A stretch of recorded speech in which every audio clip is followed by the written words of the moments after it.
அனைவருக்கும் வணக்கம். ஸ்ரீராம ஜெயம். 4வது தலைப்பு தந்தை சொல்மிக்க மந்திரமில்லை. தசரத மன்னன் நீண்ட காலம் பிள்ளைகள் இல்லாமல் இருந்தார்.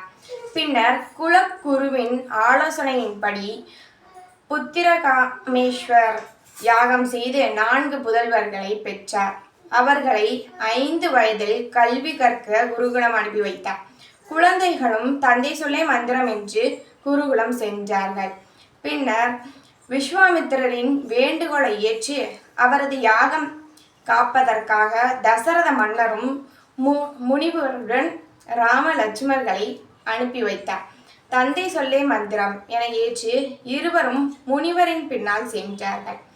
நாளை உனக்கு முடிசூட்டி விழா என்றபோது அதிர்ச்சி அடைந்த ராமர் மறுத்தார்.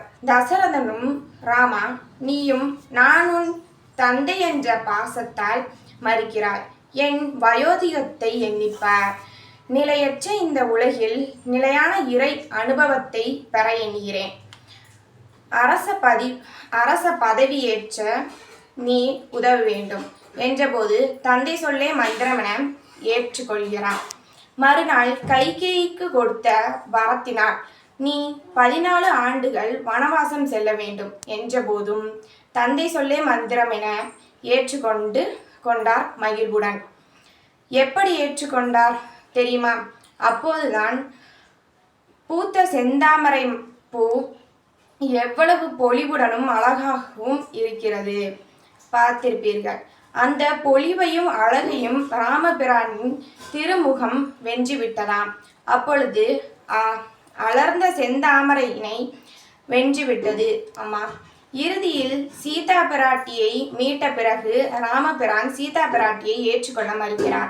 பலரும் வேண்டினாலும் மறுத்து விடுகிறார். சிவபெருமானும் சொர்க்கத்தில் இருந்த தசரதனிடம், தசரதா, நீ ராமனை பிரிந்து துயரத்தில் இருக்கிறாய். பூலோகம் சென்று உன் கவலையை தீர்த்து கொள் என்றார். ராமர் முன் தோன்றிய தசரதர் ராமபிரானை கட்டி கொண்டு அழுதார். ராமா, கைகேயி இரு வரம் கேட்டபோது என் நெஞ்சில் வேல் பாய்ந்தது போல் இருந்தது. இப்போது உன்னை கட்டி தழுவியதால் என் துன்பம் நீங்கிவிட்டது என்றார். மேலும் நீ சீதாவை ஏற்றுக்கொள்ள வேண்டும். அவள் அக்னியை போல் தூய்மையானவள் என்றார் தசரதர். தந்தை சொல்லே மந்திரம் என்ற வரிகளுக்கேற்ப சீதையை ஏற்றுக்கொண்டு தந்தை சொல்லே மந்திரம் என்று நமக்கெல்லாம் வாழ்ந்து காட்டுகிறார். நன்றி, வணக்கம்.